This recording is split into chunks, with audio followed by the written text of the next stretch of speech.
how to fix Google Maps not working.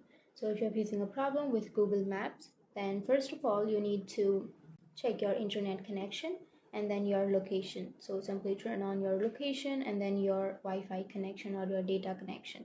And after that you can open up your Google Maps and then it might run smoothly. And even after that, if that still doesn't fix, then you can open up your settings and then go for apps and notifications and then go for see all apps and go for maps. And after opening your maps on your settings, you can go for storage and cache and then you can go for clear cache. And after tapping on clear cache, your problem might be fixed. But even after that, if your problem still exists, then you can go for Play Store and make sure that your app is up to date. So simply tap on that search bar and then search for maps and it will have these Google Maps. So if you have an update option instead of this open option, then you can simply tap on update and make sure that you have an updated version of maps.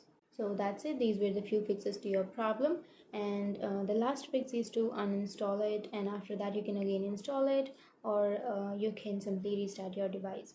So that's it, and if you have any questions, feel free to comment below. Thanks for watching.